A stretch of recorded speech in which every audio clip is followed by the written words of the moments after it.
Hey guys, Budcat7 here. Okay, it is Friday, February 7th, 2020, and I'd like to thank you for visiting the Stonewall Research channel here on YouTube. I really do appreciate it.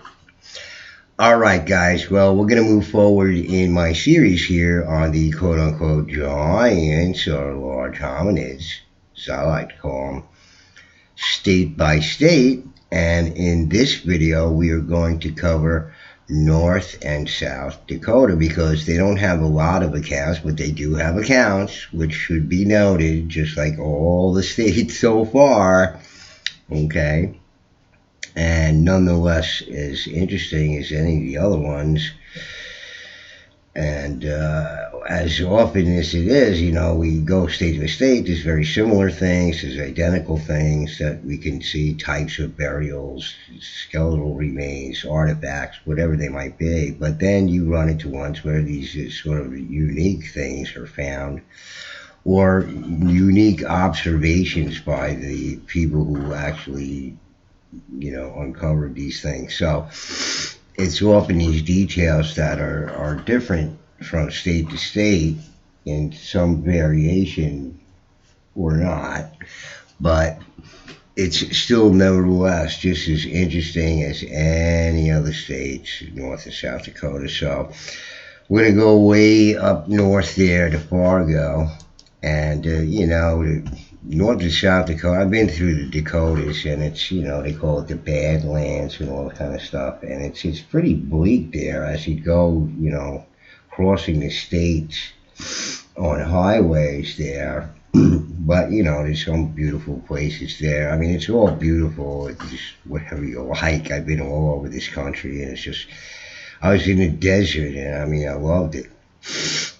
And I don't know why, I was just drawn. There's a lot of energy in a place I went there in New Mexico at Petroglyph National Monument right outside of Albuquerque, New Mexico. It's funny, a lot of people from Albuquerque live right next to this place, had never been there.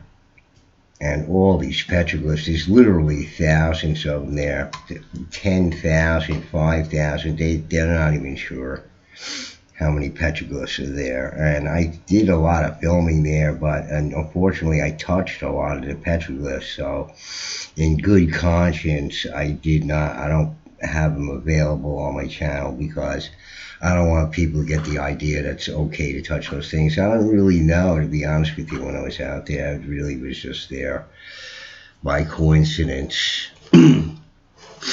But in any case, let's go to Fargo here with this. It's a rather short article, but it's interesting what they say. And again, it's these interesting observations that people make, and who knows what's still out there, because this is how it is. 7 feet tall, bones of a supposed prehistoric man uncovered in a Cass County gravel pit. So another one of these gravel pit type burials, where often these rather large skeletal remains are found. And does it indicate if it's a specific period in time, or culture, or whatever it might be that we don't really even know about? They're not calling it an Adena place or Hopewell. These things were never examined, or they were and forgotten about, or the information buried by the lovely, lovely Smithsonian. Oh, they're so good. Love and kisses on Valentine's Day to Smithsonian. Oh, they're great. Frank Canier was digging for a gravel pit near Chaffee in this county and unearthed a skeleton that measures almost 7 feet in length. The bones are thought to be those of some prehistoric man, as there was nothing to indicate that the location had ever been an Indian burying ground. The teeth were all sound except the front ones, which were somewhat worn. The skeleton on exhibition at Chaffee, and this is the second time I heard about worn teeth in a certain portion of the mouth. And, previously it was one where just the teeth on one side were worn. Now, were these people doing something with their teeth, performing some kind of, crafting of something or rather that employed the use of their teeth to be used to hold things, maybe, or I would. It seems to me like that would what it would be, and repetition of this type of activity would cause the wear on just certain teeth. You know what I'm saying? So I don't know. This is the second time I'm hearing about it, and it just seems so interesting. And it's interesting what they said. There's nothing to indicate the spot was used by Indians for a burial place. So it could be a lot of places out there right now. And I found almost like a gravel pit kind of thing at Mallory. It was an area, though it was like flat on the ground. It wasn't mound-like or anything, but it was rather large, and it was a lot of small, like gravel type stone found. It was surrounded by a circle of larger stone, but it's a lot of people who are in that area over the past, so it's hard to say if it was modern or not, but maybe it wasn't, and because the area was preserved the way it was, it's a trail from, going way, way back, and, pristine, maybe. I think a lot of it is, but okay, so on to the next. Acres of giant corpses, and again, these things can either suggest a number of things, unless the sort of forensic science is done to look at the skeletal remains to see if there is evidence of violence of any type. If there wasn't, but it's hard to say. Like, let's say they were people were killed in a catastrophe or something, they would have broken bones and all sorts of things. So one or the other, but could have been wholesale slaughter and back to the giant genocide again. Near Mandan, Dakota is an old cemetery covering nearly 100 acres. That's pretty big. Excavations reveal the fact that the long trenches were filled with the bodies of men and animals thrown in promiscuously. The animal thing is just doesn't suggest that because this is a precious sort of commodity, why would kill the animals? Just unless they were engaged in like modern warfare with these people trying to starve them. I don't know, but I wonder what animals they're talking about. The human bones belong to a giant race, while the dark, beautifully decorated pottery shows the race to have been skilled in that kind of work. There are many indications of its having been a great battlefield, so maybe so, or something else that happened, and these people had to be in mass burials or whatever it is, but it seems that we've heard this before in previous accounts. I was just reading from Louisiana and Mississippi, where these trench burials were rather large, and just people's bodies and animals' bodies thrown into these ditches or whatever. Maybe this is recounting some sort of catastrophe and not actually warfare. I'm just saying it, maybe. Because the animals strike me as funny. Usually, you're going to want to steal somebody's horses, cattle, turkeys in this case, I guess, or, because we know that the Native Americans kept wild turkeys. It's real easy to keep wild turkeys. You can just ask Jimmy the Paleo Mountain Man. And by the way, I did another radio discussion with Jimmy. I finally got all the parts. I'm gonna post it after this video, maybe tomorrow. And it was a great discussion. We talk about the walls of New England. This one focused on the white stone phenomena that happens all around the New England area, and some significance to the spiritual nature and meaning and significance of these white stones in the stone constructions. So I don't know if it was a great battle or maybe some catastrophe where these people had to be buried. Like, any catastrophe, you had that many bodies, they have to be buried, fast. If there's some sort of catastrophe, sudden catastrophe or whatever. A giant's heart found in Sterling, Burleigh County. This is very interesting here. And, again, evidence of petrification from, less than 10,000 years ago or only a few hundred years ago. According to mainstream, it would have to be or whatever, but yeah, petrification here. It's just what's so interesting what they say here. Plow on Earth's heart of stone. Plow on Earth's heart of stone. Bismarck, North Dakota. E.L. Herr, a farmer living near Sterling, is exhibiting Thursday what physicians say may be the petrified heart of a human being of gigantic stature. Herr said he found it while plowing land several years ago, and that further search revealed twisted stone particles resembling other internal organs. Whoa. Herr said physicians to whom he had exhibited the rock say it has the identical appearance of human heart, except that it is considerably larger. The veins, cavities, and even some muscles are clearly shown in the rock, which is as hard as marble.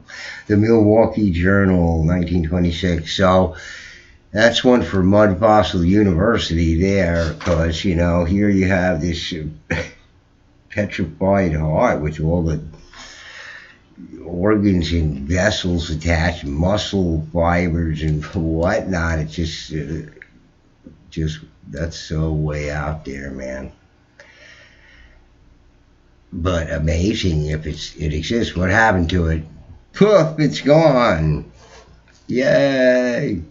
Elysian Hills, burial place of giants. North Dakota workmen make an important discovery.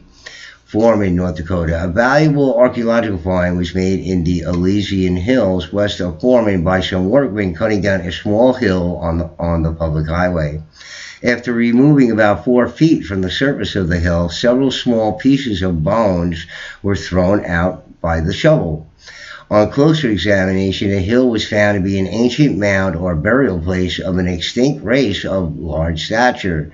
The bones taken out would indicate a body of 7 1/2 feet high when living. So here's digging a highway, and that one's gone. That's in 1902. And then never hear about what happened to the remains or anything, but, this one's over 7 feet at a time when people were rather short in stature on average. Although North America had some of the tallest people around, even some of the European descendant people here happen to be tall. How'd that happen? I wonder what effects would cause that kind of thing. Is gravity equal all over the planet? Nope, it isn't. Interesting. Brown County Giants. So now we're into South Dakota now. So that was it. Those are the only accounts for North Dakota there. But, some interesting ones there. But we got some better ones, I think, in South Dakota here. Very, very interesting. That's all interesting to me. Brown County Giants. Some interesting relics discovered upon a farm in South Dakota. 9 skeletons unearthed. Femur bones found of such great length as to indicate that the possessors in life must have been from 7 to 8 feet in height. Flint arrowheads and stone pipes. Sioux Falls, South Dakota. Excavations being made on a farm owned by S.H. Elliott and his son in Brown County have brought to light some important and interesting specimens of the work. And, sometimes, I guess, on this website here, Greater Ancestors, they don't have complete articles because that's all they can find. These are old newspaper clippings, whatever, and they were pinned in somebody's book, and it might have the second part might have got lost or whatever. But they're trying to collect all of these things and put them somewhere. Found giant skeletons. S.H. Elliott of Brainerd Township, Brown County, has recently opened an Indian mound on his farm and found many very interesting relics and Indian remains. The skeletons of 9 persons have thus far been exhumed, and judging by the size of the bones, some of them must have been 7 or 8 feet in height when alive. The bodies appear to have been doubled backward when buried, so I just find out this is not the only time I've heard of this. And as a matter of fact, something like this was done to the bodies of the people at Galena Canyon by one of the Torians. And this was done in doing archaeology done in rather recent times. It was 2007, I believe, from the article that I was reading from, and they had found the remains at the bottom of one of these Torians of 2 adults and a child, and they were also doubled over backwards like this. So maybe it was a sort of insult or something like that to be, put in this position with your body and then, buried there like that. As as you've been conquered in battle or whatever it is. So that's just seeming like to me, because it very caught my attention when I read that, when I did the video on Galena Canyon, and I read from that, fairly recent article there. And it seemed to me that their unusual positions was, and I was curious to the archaeologists and anthropologists, and here I am hearing about it again. Double backward when buried. Several pipes and flint arrowheads have also been found near the bones.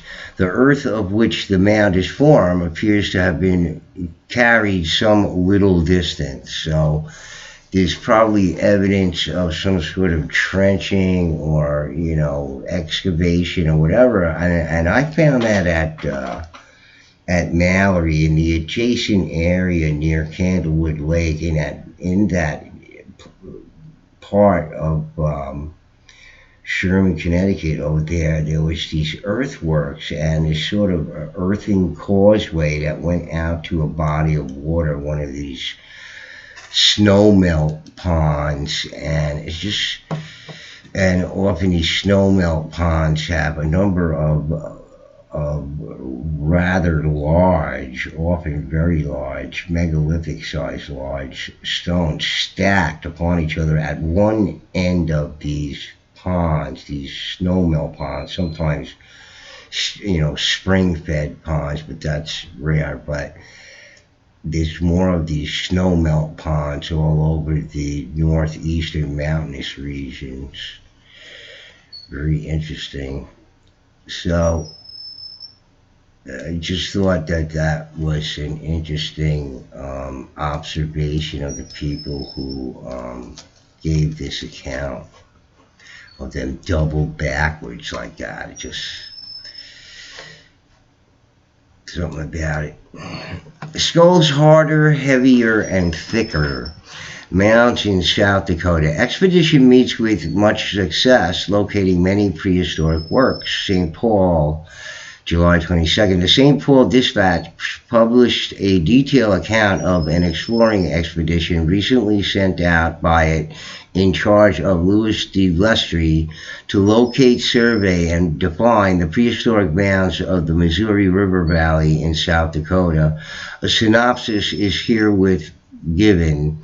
The existence of mounds near the Missouri River has been known to the leader of the expedition for some 5 years, while another member of the party was also aware of their existence 14 years ago. But at no time has there ever been an effort made to correctly locate them and obtain a definite knowledge of their extent and character. The expedition was so successful that another immense area of work has been opened to the field of archaeology.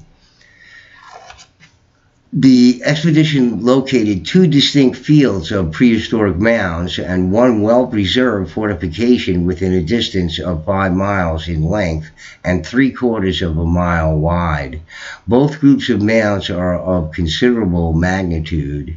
The largest group was located opposite the mouth of the Grand River and contains 800,000 square feet of territory, with 84 counted and surveyed mounds upon the field at an elevation of 175 feet above the Missouri River. One of the mounds was opened by the party and immense quantities of prehistoric specimens secured and brought back to the city. The second field of mounds within this same area was 4 miles distant and to some extent obliterated by the plow, but there were upwards of 50 mounds in this field, and prehistoric pottery, arrows, and stone implements were found here also in large numbers. Close to the edge of this second field, which lies in the township 125 north, range 79 west, Walworth County, South Dakota, the party found several trenches containing human skeletons, and several skulls were brought back. One in particular was that of a very aged person. Most of the teeth are still preserved, and the skulls have excited the attention of the medical men in this city. They are harder, heavier, and thicker even than those of a Negro. And you have to pardon this because it's, probably 100 years ago or better. The insensitivity of the, it's just can't, expect that from, it shouldn't be edited anyway. You get the context of the time period. And much unlike those of the Indians of the Columbian era. 1.25 miles from this place, the party located a well-preserved fortification of earth, still showing the outer and inner earth breastworks, the ditches and inner works. Two springs are in existence in close proximity, while the gateways or entrances to the fortifications are still marked. Here, too, the evidences of prehistoric character was abundant, and a number of stone implements were secured. It seems as if an entire prehistoric settlement had been properly located, including its means of last defense, and the field invites the closest attention on the part of the archaeologists. So, I don't know. A lot of these are not dated, and they probably don't have the dates because they're just, newspaper clippings, and, whoever collected them didn't preserve that part of it, or may have, and he just not connected with it.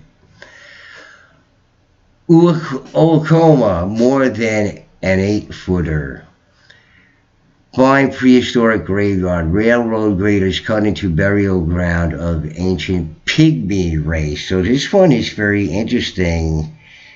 And I don't know. Let me keep reading because I love this one. This is the Los Angeles Times, 1907.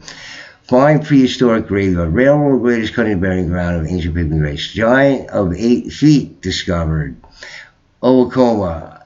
Exclusive dispatch. A remarkable prehistoric burying ground has been cut into by the railroad graders east of Oklahoma. The remains of what appears to be a pygmy race have been discovered. The old burying ground is now a great deposit of gravel, and it is in this that the bodies are found. So these pygmies were found in this gravel here. In the neighborhood of 50 skeletons have so far been unearthed. These are all of a race of dwarves, about 4 to 4 feet tall, and physicians have pronounced them the remains of adults, not children. The burials took place with the bodies standing or sitting, not lying down. One of the skeletons is that of a giant more than 8 feet high. Near the giant skeleton were found a number of copper implements as well as several of bone. In one of the graves were 2 copper idols about 8 inches tall. The University of South Dakota is expected to send an archaeologist to investigate appreciate the find. And how much you want to bet by the time that guy got there, there's nothing to find. But how interesting, two copper idols about 8 inches tall, and all these dwarves here, and one, of a giant more than 8 feet high. I mean, now we're really getting, like J.R.R. Tolkien, you know, or, Snow White and the Seven Dwarfs, Snow White and the 8 foot Snow White and the 50 dwarfs. Just saying, man. Kind of kooky to think about it, but I don't know. 7 foot grave pit skeleton. Copper idol found with skeletons. This may be recounting the same thing, but I will read it anyway. Skeletons are being found in a gravel pit from which the Chicago, Milwaukee, and St. Paul Railroad Company is obtaining ballast for its extension through western South Dakota from Missouri River to the Black Hills. The gravel pit is situated on the eastern end of the extension, near the town of Oklahoma, but a short distance from the Missouri River. In a neighborhood of 50 human skeletons have thus far been unearthed. Most of them were found at a depth of from 4 to 8 feet beneath the surface of the ground, and all were buried in either a standing or sitting posture. Okay, so no mention of dwarves here. But it's interesting that the other one did, and that's why I'm reading this to you, because it just goes to show you that they did not include that information in this article. One skeleton, however, is that of a man who in his life must have been fully 7 feet in height. The close proximity to the skeleton of this giant were found implements of copper and bone, these being found in each of the graves near that of the giant, while in another grave was discovered a copper idol about 8 inches in length. So just one copper idol, and that was another grave. So you can see how the details are just, different in these. And, again, without something to confirm it, I mean, did the university go out there and get this all squared away? Where's that information? I mean, they supposedly dispatched somebody. What happened? Where is it? Can we see it? Did you get anything? Where's these copper idols? I want to see them. We lost them. Somebody took them home for their science project. Okay, that's the same one.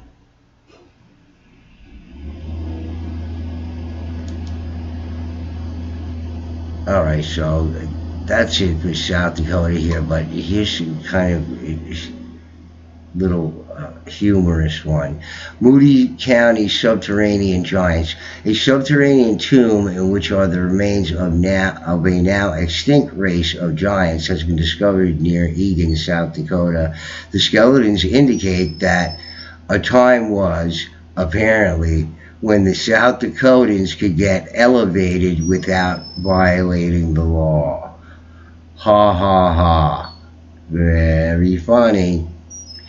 So I thought that was a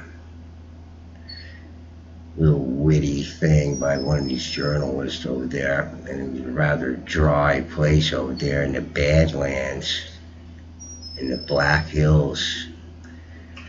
So, alright guys, so that's it. That's it for North and South Dakota. I just thought that a few of those were very interesting, especially that last one with the dwarves and the law. I mean, does that suggest some sort of two-tiered society relationship right there? I mean, it certainly does to me, so I don't see